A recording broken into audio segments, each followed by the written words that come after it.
मत रहिएगा। ये जो है ये खामोश मिजाजी तुम्हें जीने नहीं देगी। ये खामोश मिजाजी तुम्हें जीने नहीं देगी। इस दुनिया में जीना है तो कोहराम मचा दो। ये खामोश मिजाजी है कि अपराधियों का मनोबल इतना बढ़ा हुआ है। का इलाज सही टाइम पे होता तो शायद ये बच सकते थे, लेकिन आज ये इस दुनिया को रुखसत कर गए। जेने चने गेले मने रात बिताई दिले, रात बिचाई गेल त 11 बजिल रात 11 जे बजिल त बाप जे कहे कि बापेर की कर सन बाप दारू खाबो तो मोर बाप कहे कि अगर जीवन काटे देबो तो हम दारू नहीं खाम तो मोर बापेर की गले मुख चाप ले एक जन मुख चाप ले और एक जन मने हथियार चालू कर ले। उ जे बापेर जे फोके तो खून जे चिलवा लागले तो बाप की कले बाप ना बेहोश हो गेले तो दोनों भैया की कले पटरीत नहीं जे सुते दिले। पटरी जे सुते दिल तो 2 बजे दी घंटा बाद मने बाप होश होले। होश जे होले ना तो मने हाँ गाड़ी से धीमी जे होले भाया बोले ना तो उधर से ना गाड़ी से धीमी ना बाप की कले गाड़ी पटरी से नीचा है गेले। नीचा जे है गेले ना ते बाप की कले रसे रसे रसे रसे रसे रसे बाप चले बोले रवानपुर गला बोर्ड जे है गेल छे तो देखा यमन यमन जे कले ना ते मोर बाप ना यहाँ रवानपुर एकटा ना आदमी छुल चूल वाला ते मोर बाप कहे कि मकना मटर करे दिले ई मकना संजय ग्रामत न जाइना मकना मटर करे दिले ते मोर बाप कहे कि एखन कम से कम खुद गला लेपटवा दे ते मोर बाप की गले वहाँ से चने गेले यहाँ बस्ती उठा रवानपुर नहीं है उठा मने उठा कौन बस्ती में मान अच्छा पहले मल्लापुर मोर बाप मल्लापुर चने गेले। अच्छा पहले किससे मिला था मल्लापुर मने बैठक मने बोठे सुते रहे मोर बाप मने दूसरा जना फिर घर से ना दूसरा जना के मने बोला ले ते कोई नहीं बोले तो बाप मोर दीरा बिचाली टाने मने बाप मोर वही छाप सुते जे रहे ते अमदिया जे हैले बाप अमदिया जे हैले तो बाप कहे कि यार निस्तार रास्ता धरे कुंडे जाम ते बुढ़वा कहले कि हाइटे नहीं के जाबो ना तो अपने बेलोने रास्ता धरे ते बाप हंसते हंसते चने बोले यार नहीं रवानपुर नहीं बेलून बोले बेलून से बाप ठोके कुआं बोले मजार से नहीं बोले मजार की बाप की गले हंसते हंसते कल चले कुल्ली कर ले पानी कर ले दीढ़ो खाए बाप यहाँ पलटे गेले तय बाप 9 बजे। देखिए जैसा भी आपने सुना ये एक बाप जो है अपना बेटी को अपना दर्द बयां किया था हमला होने के बाद जब वो घर पहुंचा था। और हमारे साथ यहाँ जो है जन क्रांति के संयोजक साहब फैसल साहब मौजूद है, हम उनसे जानने का प्रयास करेंगे यहाँ से क्या क्या जानकारी मिली। देखिए जिस ढंग से अपराधियों ने मोहम्मद इदरीस जिसकी उम्र लगभग 60 वर्ष थी शीश टोला बेनी जलालपुर पंचायत का जिस ढंग से इसको साजिश के तहत बुलाकर जिस ढंग से इसको चाकू से हमला किया और इसकी नृशंस हत्या करने की कोशिश की और उसके बाद इसको जब ये बेहोश हो गया तो इसको रेलवे पटरी में जाकर सुला दिया गया। और ये तो कहा जाता है कि मारने वाला इससे बचाने वाला बड़ा होता है, लेकिन उस वक्त इसको अचानक होश आया और ट्रेन जब आ रही थी तेज रफ्तार से तो इसको आवाज़ जो ट्रेन की आवाज़ पटरी में सुनाई दी तो बेचारे को होश आया, ये साइड में किसी तरह चला गया। फिर उसके बाद अपनी जान बचाकर आहिस्ते आहिस्ते रहमानपुर गया। और लेकिन इसकी सही ढंग से अगर इसको सही टाइम में ये बलियाबलोन थाना और सुधानी थाना का चक्कर काटते रहा है और इसको अगर सही टाइम में अगर इलाज होता तो आज इदरीस साहब हम लोगों के बीच जिंदा होते। लेकिन कहीं ना कहीं ये पुलिस की बहुत बड़ी लापरवाही है। खास करके मैं बलियाबलोन थाना प्रभारी से भी कहना चाहूँगा और सुधानी थाना प्रभारी से भी कहूँगा कि आप लोग एक गरीब के साथ इस तरह जो आप लोग करते हैं, अन्याय करते हैं। जब आपके पास वो पहुंचा तो आपको तुरंत इसको इमीडिएट पहले इसको जो हॉस्पिटल ले जाकर इलाज करना था और उसके बाद फिर जो FIR दर्ज कर जो है अपराधी अभी तक खुलेआम घूम रहे हैं तो अपराधियों को अरेस्ट करना चाहिए था और इसका इलाज सही टाइम पे होता तो शायद ये बच सकते थे। लेकिन आज ये इस दुनिया को रुखसत कर गए। हम बलियाबलोन थाना प्रभारी और बारसू के DSP और कटिहार के SP जितेंद्र कुमार जी से हम ये कहना चाहते हैं कि इसकी जाँच अच्छे से जाँच हो इसकी और जाँच कर जो बाय नेम्ड FIR हुआ है सबसे पहले अविलंब उन दोनों को अरेस्ट किया जाए और गिरफ्तार करने के बाद उनको जेल के सलाखों में डाला जाए और ताकि हमारे इस बारसू जो अपराधियों का मनोबल बढ़ा हुआ है कहीं ना कहीं पर गई है, जिसकी वजह से ये अपराधी लगातार यहाँ पर हमला किए जा रहे हैं और जानलेवा हमला कर रहे हैं। तो ये बेखौफ जो अपराधी घूम रहे हैं तो प्रशासन से ये मेरी मांग है कि अपराधियों को अविलंब गिरफ्तार कर उसको जेल के सलाखों में डाला जाए और उसके बाद ताकि इदरीस के इंसाफ के लिए जो पूरा गांव और पूरा एरिया जो आज खड़ा है, हम चाहेंगे कि उसको, उसकी बेटियों को, उसके बच्चों को सही इंसाफ मिले। इसके लिए अपराधियों को तुरंत गिरफ्तार कर कि उनका मृत्यु होने के बाद अब पूरा समाज मौजूद है, लेकिन हमला के बाद जब 24 घंटा 48 घंटा जब वो जीवित थे, हमला के दरमियान, हमला के बाद 24 घंटा 48 घंटा वो जीवित थे, उनके साथ कहाँ थे कोई?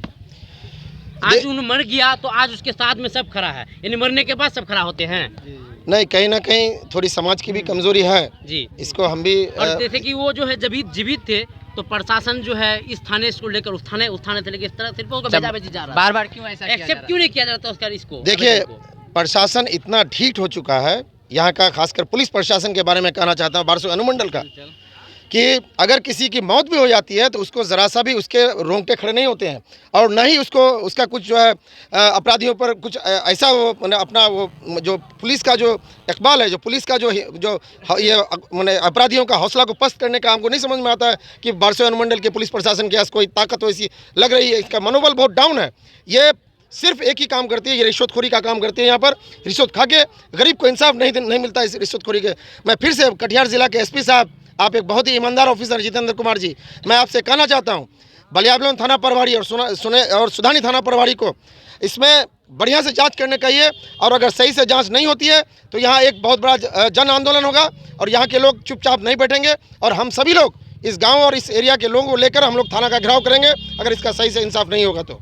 और भी हमारे साथ कुछ समाज से भी मौजूद है, हम उनसे भी जानने का प्रयास करेंगे कि क्या जानकारी मिला, और अभी यहाँ फिलहाल मौजूद है। ये बताइए क्या नाम हुआ था आपका? मोहम्मद इफ्तिखार आलम, समाज सेवी हूँ मैं, कदवा का ही।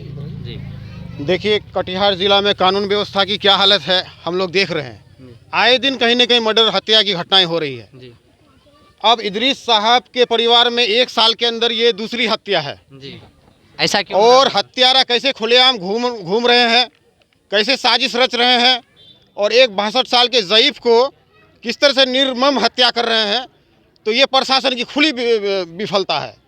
क्या कहना? जीता जागता मिसाल है इंजीनियर साहब, फैसल साहब, इन पे भी जानलेवा हमला हुआ 1-2 महीने पहले, लेकिन अब तक कोई कार्रवाई नहीं। तो ये कटिहार एसपी का भी बहुत बड़ा विफलता है। जो जितेंद्र साहब हैं, पुलिस कप्तान कटिहार की बहुत बड़ी विफलता है। कटिहार जिला अपराधियों का गढ़ बन गया, मनोबल बढ़ गया। सेवई को घूमने में, सोशल वर्क करने में डर लगने लग रहा है कि कब हम लोग किसी का चाकू और गोली का शिकार न हो जाए। कौन आवाज उठाएगा? माना जाए तो कल हो सकता है, कल मेरे साथ भी हो, आज हम आवाज उठाते हैं, मेरे साथ भी हो। जब अपराधियों का मनोबल बढ़ा हुआ रहेगा और कानून व्यवस्था अपराधियों के जूते के नोक के नीचे रहेगा तो कोई भी सुरक्षित नहीं है जिले में। तो मैं पुलिस प्रशासन को ये चेतावनी देना चाह रहा हूँ कि जनता का सब्र का पैमाना लबरेज हो चुका है। आप कार्रवाई कीजिए, नहीं तो जनता खुद कार्रवाई करेगी पहले आप पर।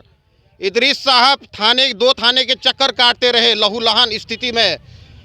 जिस थानेदार का नज़र पड़ता पुलिस स्टाफ का, जिप्सी में बैठाते, पहले ट्रीटमेंट करता उनका, फिर न्याय लगाता, फिर थाना क्षेत्र का बंटवारा बाद में कर लेते साहेब कि सुदानी थाना क्षेत्र का मामला है या तो बलियाबलोन थाना क्षेत्र का मामला है, ये बाद में डिसाइड करना था।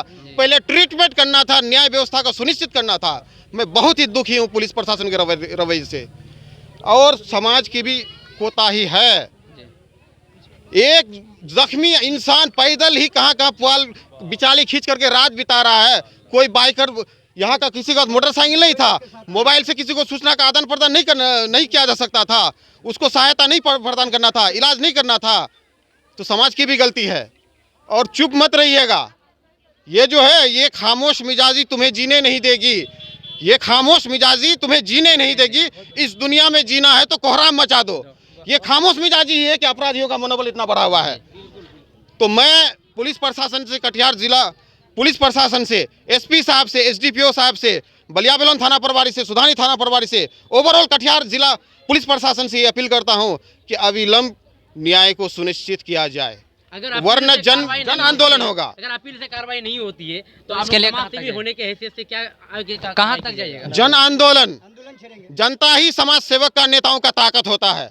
जन आंदोलन से देश को आजादी मिली है भाई। तो ये पुलिस प्रशासन क्या चीज है? जन आंदोलन हम छेड़ेंगे और विकराल रूप इख्तियार करेगा। कितना दिन का टाइम ले रहे हैं आप? फिर भी पुलिस प्रशासन, देखिए, पुलिस को मोहलत दिया जाएगा जितना मुनासिबतन देना चाहिए। 15 दिन फिर भी टाइम 1 महीना 2 महीना, जैसा कि हमारे जन क्रांति के संयोजक जनाब इंजीनियर शाह फैसल साहब का 15 दिन का वक्त दिया जाता है। अपराधी अगर सलाखों के पीछे नहीं आया तो हम सब क्षेत्रवासी मिलकर के एक जन आंदोलन करेंगे। आखिर अपराधी का तो पुष्टि हो चुका है, तो 15 दिन टाइम क्यों ले रहे हैं आप? देखिए कानूनी प्रक्रिया के तहत जो भी खानापूर्ति करना हो, देखिए सामने तो दो ही है, जैसे कि मृतक ने बयान दिया है, वीडियो प्रूफ है और उनका खुद स्टेटमेंट लिखवा लिया, उनके फैमिली का लिखवा लिया स्टेटमेंट है कि फलाना फलाना शामिल है। लेकिन उस फलाने को और किसने असिस्ट किया है, कौन सहायता किया है, वो लोग भी कटघरे में आए, नजर में आए। बिल्कुल जांच होनी चाहिए। आखिर एक कागज लेने के लिए एक बूढ़े को स्वयं क्यों जाना पड़ रहा है, क्यों नहीं पहचान रहा है? जो भी इन्वॉल्व है, मेरा इशारा समझ रहे हैं, जिनकी भी संलिप्तता है, चाहे वो किसी संवैधानिक पद पे ही क्यों ना मौजूद हो, इशारा समझ रहे होंगे, जिनकी भी संलिप्तता है सब चपेट में आएगा और सब कानून के कटघरे में और सलाखों के पीछे जाएगा।